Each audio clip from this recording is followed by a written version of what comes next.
So let's say your dad just gave you this beautiful Montblanc 146 pen that he loves and cherishes, but you don't know what to do with it. And it's not working. What do you do? What do you do with one of these things? Well, if you happen to be friends with the Doodlebud, you give it to him to check it out for you and get it up and running. That's exactly what happened. A friend of the wife, she got a pen, this exact pen set here from her father, and he wants her to have it, but she doesn't know much about fountain pens. It's not working. It's been sitting around for a few years, but it is a nice pen. It looks to be a legitimate Montblanc 146. I gave it a quick look. It's in pretty good shape. Needs a little bit of work though, but it's all gunged up. It's a nice condition. This is an ebonite feed by the looks of it. The split feed, very similar to what I have on my Montblanc 149.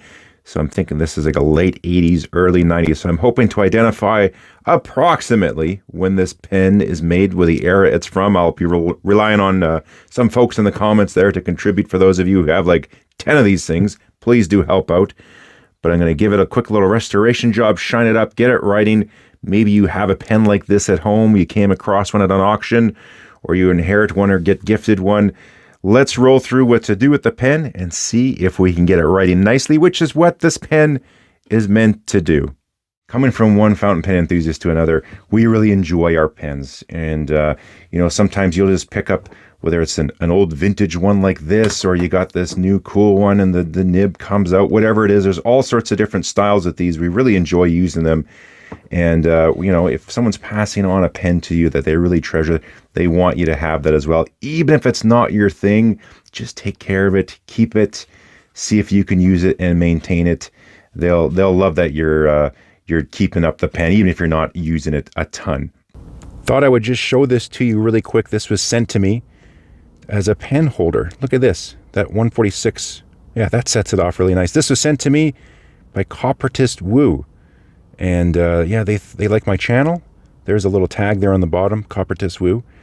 They like my channel and thought, we have this new pen holder coming out. Can we send you one of these to show your viewers? I thought, hey, why not? Let's check this thing out. And I've been having it for about a week now and playing around with it. This really sets off a pen nice. It's very unique. I've never seen anything like this before. So I thought I'd quickly show this and share this with everybody. It's just coming out right now, and they even have a cool little discount code. I'll have information down below. But Doodle15 saves you 15%. I've been using this for about a week now and holding different size pens on it, trying it out. And I got to tell you, it holds a pen real nice. It just pops right on there, just like that. That's really slick. So I'm going to try a couple other pens and give you a few more details, and we'll start the resto. Here's a Visconti Homo Sapien, the Bronze Age. I find black pens look good, but that bronze on the bronze looks really, really nice. Just, sits on there really nice on your desk. Black pens, like I said, look good. Here's my Lamy Dialogue 3. All pens look good, of course, but I just find the black on here sets it off nicely. And even small pens, here's my little pocket Enso Puma. Fits on there no problem, just to give you a size idea. And then as far as weight, let's just chuck it on here real quick. Yeah, it's going to weigh, what is this here? Let's get it on here. Right around 100 grams. So here's some close-ups, nice little details. And again, description, you'll have some more details, but let's get the party started on this pen restoration. So first, just uncap it. I got a glass of water. You can see that feed's got lots of dried up ink, so I just put it in here, just swirl it around. Looks like we got some black ink that's accumulated over the years. Just want to go real gentle. I'm checking the piston now. You can see some bubbles are coming out, so that's a good sign. The seals are able to push the air out, but I did notice the piston knob's got a lot of slop in it, a lot of backlash. I don't know if that's going to be a problem or not. So all I do here, I put in some pen wash. I got a video there if you want to see how to make your own home pen wash. This just really helps to get some kind of old, stubborn, dried ink out of there more than water. You can just use water if you want, and pop it into the ultrasonic cleaner.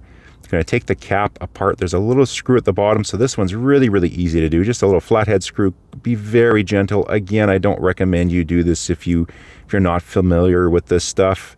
But it just comes off. You got metal threads into that end of the cap, which is really nice. So we're going metal on metal instead of into the resin and stripping things.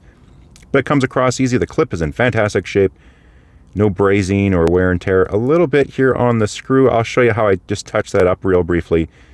And don't forget there's a little O-ring in there. Don't lose that. So all the parts are in. Set it up here. Going to run it for a few minutes. Let it go and let the magic happen. You can see it coming off right away. Again, you don't need one of these, but it does definitely save you a lot of time. And if you use one, you want the chamber full. Now I like to put the parts into something when I rinse it off in the sink so I don't lose something down the drain. That would be terrible. I put the pen back in a little longer when I filled it again because when I emptied it, there's more goo coming out, a little more ink. So I refilled it, put it in for another couple rounds actually. I don't know if you can see, just trying to get it here, but there's a little more ink kind of swirling around in there. But having a look at the parts, I found a few scratches now on the cap. So I'm going to go ahead and kind of sand those out and give this a polish.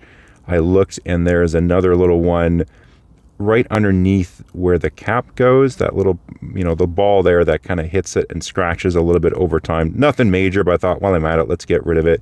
You want to tape this up first. You want to protect those cap bands. You don't want those to come off and get all scratched up and sanded up. So do that. We're just going to do the body. Got 1,000, 1,500, 2,000. Going to use some water and just start the sanding. Now again, I go and I kind of chose the grit depending on the size of the scratch, and I'm just looking to see if I got the feature out. There's a little bit more there. If it's not getting it out, I would go more coarse, but I was looking at it. It's not too bad. I figured the 1,000 grit should get it off, and it looks like just a few more and I'll get that off of there. So I'm just going sort of for a uniform finish on there, and then I'll step it up to the 1,500, 2,000. Here's the pen after the 2,000. You can use your micro mesh pads and go further and go like 3,000, 5,000, so on. I did a little bit of that, and then I have a 12,000 piece of cloth here that I use sometimes for smoothing nibs, and just give this a general, nice final detail sort of polish with this super, super fine 12,000 grit micro mesh sandpaper, and just go very light. You can see here, super light pressure. You're not trying to really sand it hard. I did notice just a few marks. I want to get out a little bit more, so I got my Novus plastic cleaner. I just did level 2. This gets out the fine scratches, and I apply it sort of with a swirl to kind of blend in, because all the scratches that you're making with the sandpaper generally go in the same direction. So I'm using a circular motion just to get them out. I noticed a few I didn't like in there, so I just continued on with this, and then you buff it out, and yeah, I'll show you what this is going to look like. I went under the microscope. So this is the pen. This is the pen body, because I want to match the finish of the pen body to the pen cap. There's lots of dust, especially under a microscope, but here's the cap. And it looks sort of similar, but you can see some fine micro scratches, and then when you get the lighting just right, there you go. Now you can see some. So I got a little bit more work to do. And what I did is, especially near the cap band where the tape was, there's a little bit of scratch pattern left off because I want to blend it. So I use this buffing cloth that I have. It's like a jeweler's cloth, and just give it a really, really nice buff.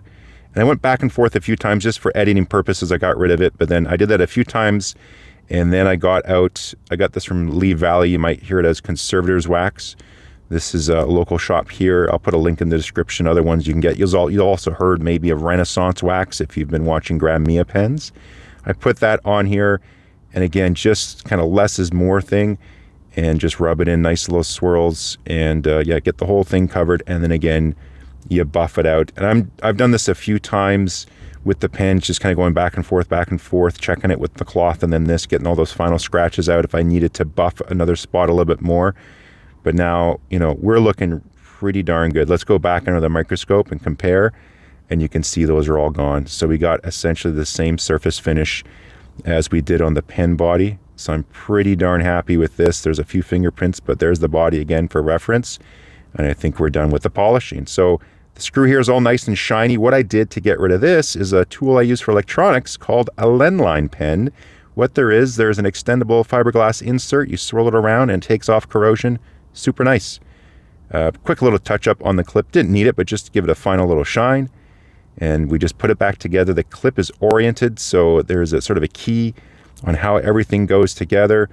It's a little tricky. You got to have the screwdriver up there. You put the knob on and just sort of line everything up, and very gentle. I sped it up because I'm going super slow. Just make sure everything is on there right and nothing's going to crack. And that cap is as good as new. All the scratches are gone. The finish on it's the same as the body.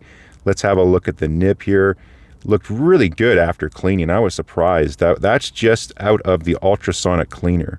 So you could see a few little fine scratches on there, nothing much, but beautiful looking nib. What a gorgeous pen. So very fortunate he kept this thing in good condition, right? There's the split feed. and no damage on there. So this is why you keep your pens in good condition. And just going to give the body again, there's some just super fine scratches. So just hitting it with the jeweler's cloth all the way around. Just again, real gentle, just giving a slight buff, a little detail on the nib to get rid of some of those fine little scratches I showed you. And let's have a look at this now. It's really shining, so some of those little fine scratches are gone. Again, same thing on the body here, that wax, just do it up, light coat. You can always add more if you want, but you don't want to have a huge mess on your hands. So very gentle coating, just add a little bit more as you need it, and you get the idea. So it's a labor of love. I don't put on some earbuds, have a cup of tea as you're doing this, take your time, don't rush it. You want to, preserve a pen like this. It's an heirloom pen, but I think we're good now. I think we're going to be inking this thing up pretty soon. I just want to clean out that slit if anything got in there, and I'm also checking the tine gap. So this is a 1.5 thousandths or 0.4 millimeter shim, and that felt just perfect. So I think we're ready for ink. Montblanc pen, let's use some Montblanc ink. I got royal blue, give it a little shake. I haven't used this for a bit, so just mix it up a bit. Pop it off. If you haven't used a pen like this before, you turn that piston knob counterclockwise, which pushes the piston down. You can see it go down there. You put it all the way in, and these bottles are nice. There's like a little chamber, and then you turn the knob the other way. It's going to suck the ink up. You might go up and down a couple times. And a tip I do for piston fillers, what you do is when you take it out, let out a few drops. We'll just get a few drops out, maybe 4, 5, 6 drops, something like that. Turn the pen, invert it so it's nib up, and then tighten the knob down. And what that'll do, it creates just a slight vacuum. Don't forget to get ink on your finger. It gets a slight vacuum in there to keep it, and that helps with minimization of leaking. Just pen to page here, and so far really good. Very, pretty smooth. And I'm just going to practice a few different strokes to see how this thing goes. But I'm going to test it a little bit more. And as I was checking it, it would just skip every now and then. So I thought, okay, well, what stroke is it? What's making it skip? And it sort of seemed like the downstroke. So I just did a whole bunch of those super light, and you can see it's off a touch. So again, don't do this. I've done this. I've ground pens. I'm comfortable doing this. The tines were out of alignment just a touch. I just had to pull one up a little bit.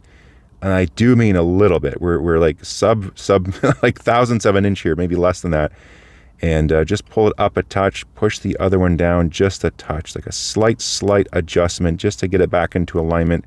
Then I check it with my loop, and then I'm going to test it again, and it seems pretty good. That issue was gone. So I'm going to check it again. And one thing I noticed with this nib, it's interesting. If you give you a flat to the incline versus a regular pen, I did another pen there, you can see the line width starts out thicker and then it gets a little thinner as it goes up. So that's an interesting kind of nib grind. It looked interesting under the loop, but I had to get out the microscope to get a closer look. And this is a really unique tip on this pen, and especially the back end here, it's kind of cut flat. I have never seen anything like that before. If you have any details on this, I don't know, the pen's originally from Japan, so maybe that's a Japanese thing, but have a look at this. I pause it so you can see there's a weird little gap there at the bottom. It doesn't seem to really impact the writing, but again, just a little bit of an odd thing. I'm not going to bother trying to get rid of that. I'll just leave it as is. But here's another nib from that other pen I was using there for comparison. So that's more of a standard tipping. You can see just the difference in this grind right from the factory. It's really interesting. Get them close there, and should I touch them? Look at, is that, oh, there's like ink swapping between the two. I don't know if maybe that's not safe for work, touching nibs. I'm having too much fun. All right, let's put this away. So I spent a bunch of time just adjusting and tuning the nib ever so slightly. I even got out my micro mesh pad and just did the slightest adjustments. I noticed that something was off a bit. I would do maybe 2-3 strokes that way, 2-3 that way. Go back on the microscope and check it, and you could see, like, if you just did a few figure eights, you get up really close to that microscope and you can see the difference. So just tiny little fine tunes going from either side. And now from doing all this, I just going through lots of tiny little lines, finding the flaw, and then doing whatever you can to minimize that flaw or eliminate it if you can. I think I got it running really, really nice now. and that little skip that it does seems to be gone. So let me just do a proper little writing sample, then we'll go back to those lines. And I think the pen is now complete.